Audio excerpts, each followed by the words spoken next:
नमस्कार दोस्तों, mission exam YouTube channel में आप सभी का दिल से स्वागत है। दोस्तों, ये वीडियो आपका हिंदी के प्रश्नों पर आधारित है जो आपके एग्ज़ाम के लिए काफ़ी इम्पॉर्टेंट है। तो बस आप वीडियो के अंत तक हमारे साथ बने रहिए।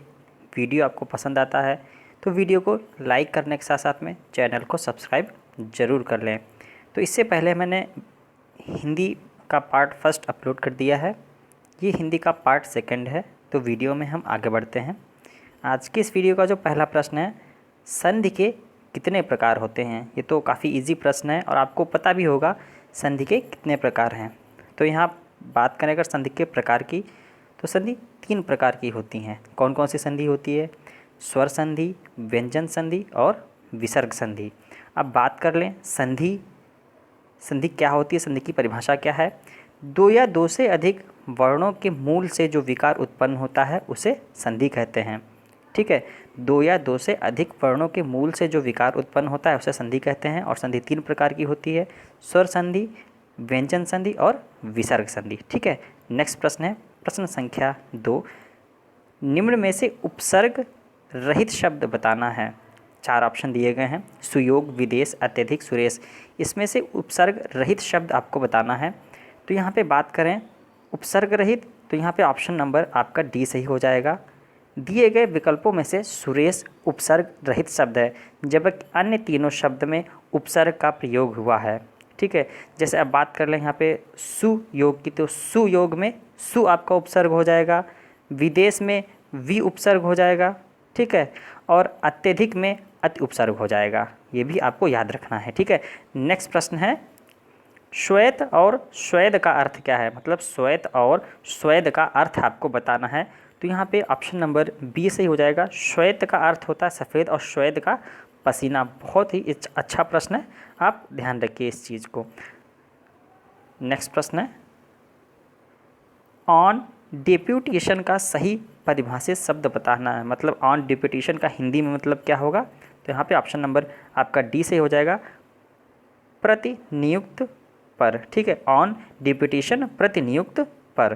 ठीक है, नेक्स्ट प्रश्न है आपका निम्नलिखित में से वाक्यों में से कौन सा विराम चिन्ह छूटा है। अच्छा, ये वाक्य दिया गया है, इसमें आपको विराम चिन्ह बताना है कौन सा विराम चिन्ह छूटा हुआ है। ठीक है, कार्ल मार्क्स ने ठीक ही तो कहा है, धर्म जनता के लिए नरक कर देने वाली अफीम है। तो इसमें से कौन सा चिन्ह जो है छूटा हुआ है? तो यहाँ पे आपका ऑप्शन नंबर डी सही हो जाएगा, निर्देशक चिन्ह। ऑप्शन नंबर आपका यहाँ पे डी सही हो जाएगा, निर्देशक चिन्ह। ठीक है, नेक्स्ट प्रश्न है दिए गए विकल्पों में से सही शब्द का चयन करना है और रिक्त स्थान भरना है। माता पिता किशोरों को स्वयं के डॉट डॉट से सीखने में सहायता करते हैं। इसमें से कौन सा बेहतर विकल्प होगा जो भरा जाएगा? तो यहाँ पे ऑप्शन नंबर सी सही हो जाएगा, अनुभव।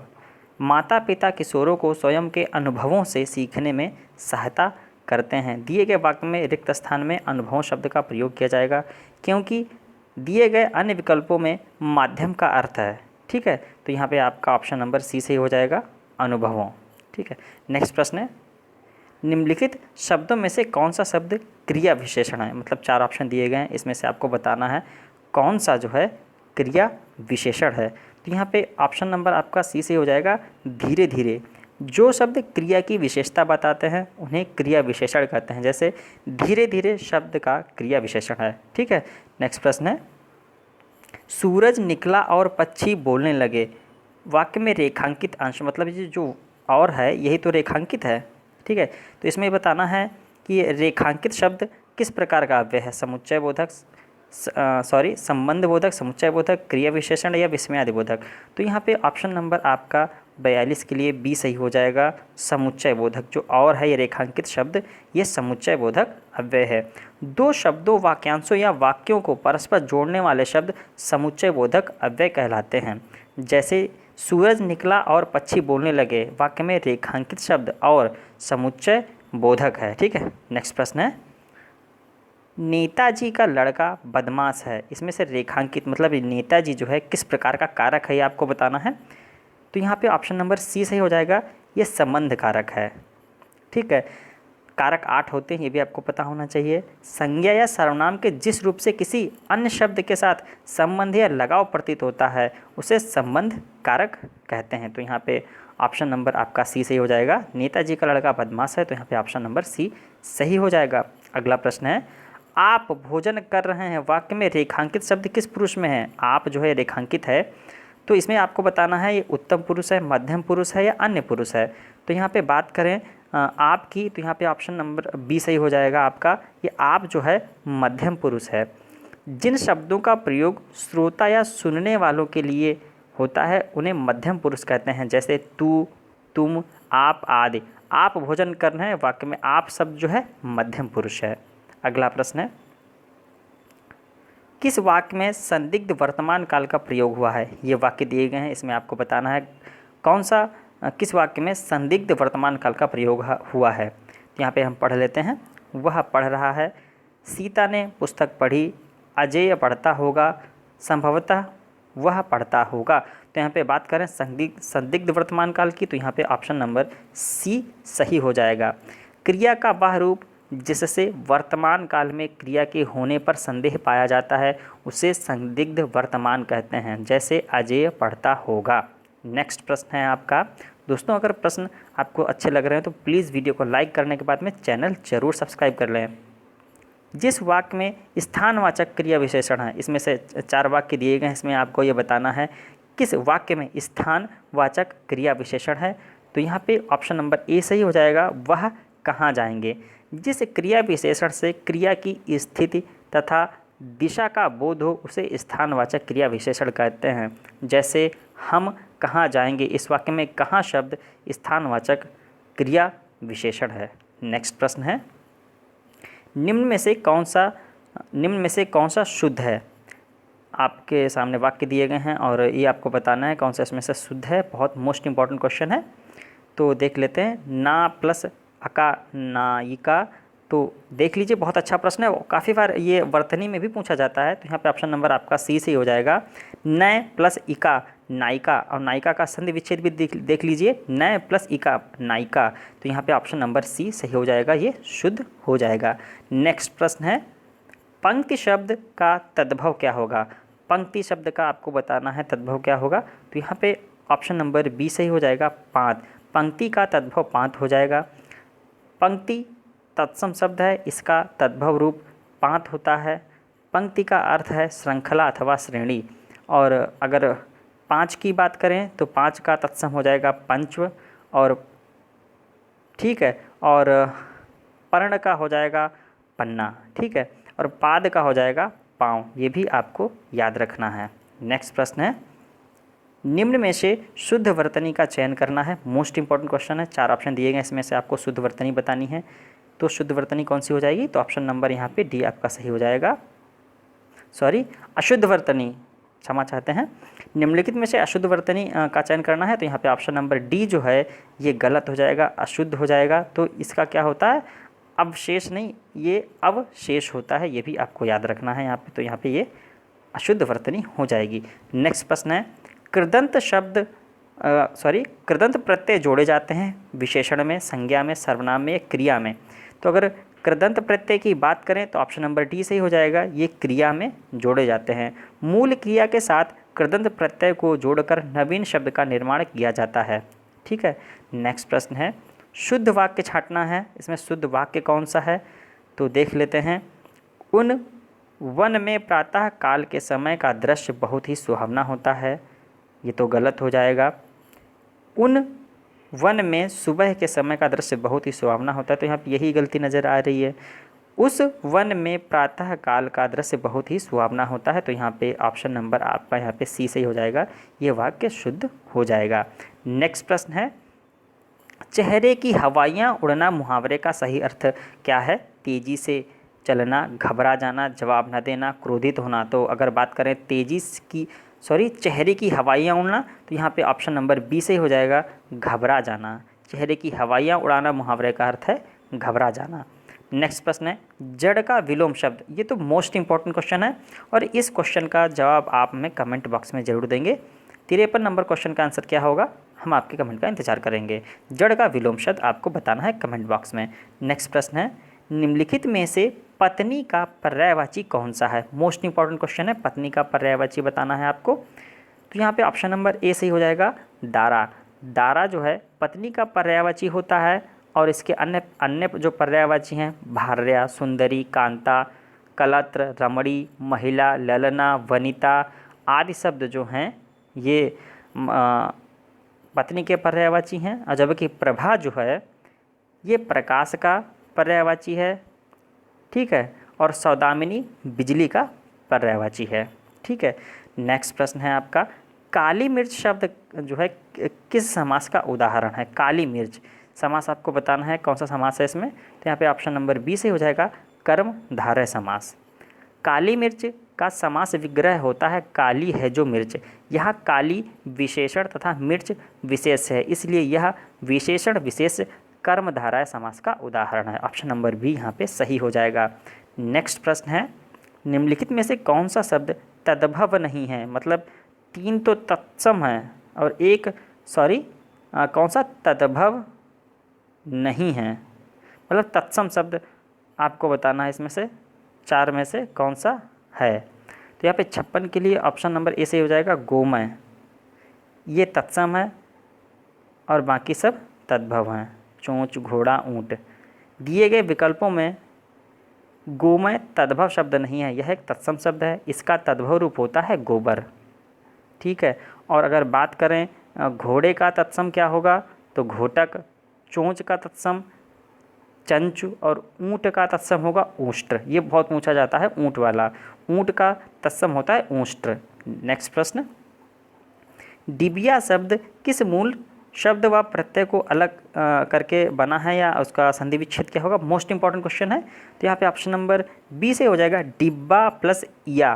देख लीजिए, बहुत अच्छा प्रश्न है। डिब्बा प्लस या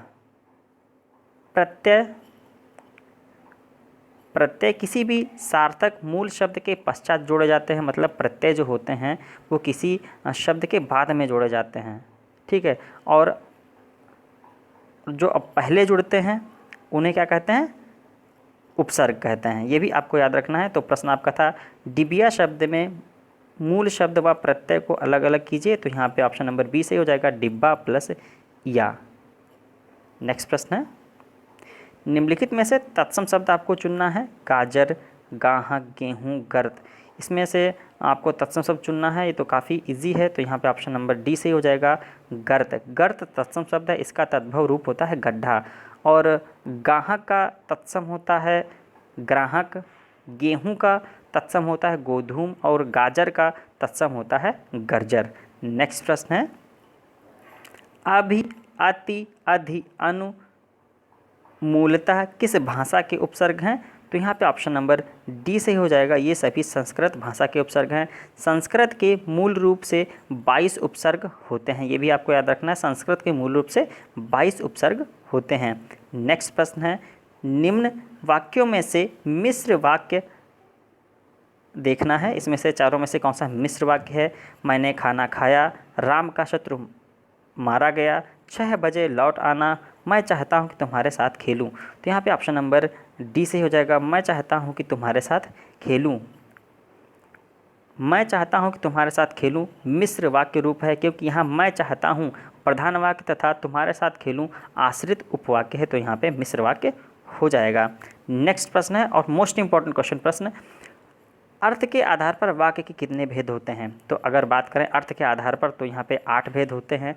कौन कौन से होते हैं? विधिवाचक, निषेधवाचक, आज्ञावाचक, विस्मयवाचक, संदेहवाचक, इच्छावाचक, संकेतवाचक और प्रश्नवाचक। तो अर्थ के आधार पर वाक्य 8 प्रकार के होते हैं। Option number C. जाति सामाजिक स्तरीकरण की एक ... व्यवस्था है। यहाँ पे क्या भरा जाएगा? ऑप्शन नंबर ए, मानकीय। जाति सामाजिक स्तरीकरण की एक मानकीय व्यवस्था है। ऑप्शन नंबर यहाँ पे ए सही हो जाएगा। नेक्स्ट प्रश्न है, निम्नलिखित वाक्यों में मुहावरे का सही प्रयोग करना है। तो यहाँ पे ऑप्शन अब यहाँ पे सही हो जाएगा डी। देख लेते हैं डी क्या है। डी, धोनी अच्छे क्रिकेटर का प्रदर्शन करके रांची वापस पहुंचा तो लोगों ने उसे सिर आँखों पर बिठा लिया। तो यहाँ पे ये सही हो जाएगा क्वेश्चन के हिसाब से। अगला प्रश्न है, निष्कलंक का संधि विच्छेद क्या होगा? मोस्ट इंपॉर्टेंट क्वेश्चन है, निष्कलंक का संधि विच्छेद। तो यहाँ पे बी से हो जाएगा निह प्लस कलंक। निष्कलंक संधि विच्छेद निह प्लस कलंक होगा। यह विसर्ग संधि का उदाहरण है, ये भी आपको याद रखना है। नेक्स्ट प्रश्न है, वृत्ति अथवा मजदूरी को इंग्लिश में क्या कहते हैं? वृत्ति अथवा मजदूरी को इंग्लिश में क्या कहते हैं? तो यहाँ पे ऑप्शन नंबर ए से ही हो जाएगा वेग। वृत्ति या मजदूरी को अंग्रेजी में वेग कहते हैं। निम्नलिखित में से शुद्ध वर्तनी का चयन करना है। बहुत अच्छा प्रश्न है, 4 ऑप्शन दिए गए हैं, इसमें आपको शुद्ध वर्तनी बतानी है कौन सी है। तो यहाँ पे ऑप्शन नंबर आपका बी से ही हो जाएगा, आरोग्य है, ये वर्तनी आपकी शुद्ध हो जाएगी। यहाँ पे जो अंतछरी लिखा हुआ है, अंतछरी नहीं अंत्याक्षरी होता है, और अभिषेक नहीं अभिषेक होता है। यहाँ पे शलजम वाली की जगह पे षटकोण वाली शाह बनती है, और अनुग्रहत नहीं होता है, अनुग्रहित होता है। ठीक है। नेक्स्ट प्रश्न है, लौकिक जगत की माया में सभी फंसे हुए हैं। रेखांकित शब्द का सटीक विलोम, मतलब लौकिक का आपको विलोम बताना है। तो यहाँ पे लौकिक का विलोम जो है अलौकिक हो जाएगा, और कुटिल का सरल, सांसारिक का पारलौकिक, दुनियावी का मायावी। ठीक है। तो यहाँ पे अगर बात करें रेखांकित शब्द लौकिक की, तो यहाँ पे अलौकिक हो जाएगा। नेक्स्ट प्रश्न है, स्पर्श शब्द को विलोमार्थक बनाने के लिए किस उपसर्ग का प्रयोग करते हैं? तो यहाँ पे ऑप्शन नंबर सी सही हो जाएगा, आ। स्पर्श शब्द को विलोमार्थक बनाने के लिए आ उपसर्ग का प्रयोग किया जाता है, जैसे कि स्पर्श है तो यहाँ पे अस्पर्श हो जाएगा। नेक्स्ट प्रश्न है, नीचे दिए गए वाक्य के त्रुटिपूर्ण खंड को चिन्हित कीजिए। यदि कोई त्रुटि न हो तो ऑप्शन डी को चिन्हित करना है। तो यहाँ पे पुलिस द्वारा चोरी का माल बरामद हो गया है, या कोई त्रुटि नहीं है, तो यहाँ पे ऑप्शन नंबर ए सही हो जाएगा। दिए गए वाक्य का शुद्ध रूप होगा, चोरी का माल पुलिस के द्वारा बरामद हो गया है। तो यहाँ पे ए जो है वो त्रुटिपूर्ण हो जाएगा।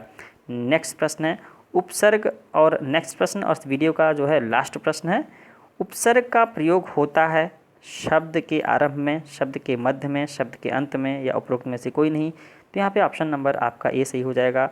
उपसर्ग का प्रयोग शब्द के प्रारंभ में होता है, और प्रत्यय का प्रयोग जो है शब्द के अंत में होता है। तो दोस्तों, आपको वीडियो कैसा लगा प्लीज़ कमेंट करके ज़रूर बताइए, और कोई शिकायत है सुझाव है तो प्लीज़ ज़रूर बताएं। दोस्तों, अपना कीमती समय हमें देने के लिए आपका बहुत बहुत धन्यवाद। मिलते हैं अगली वीडियो में, तब तक के लिए नमस्कार। आपका समय शुभ हो।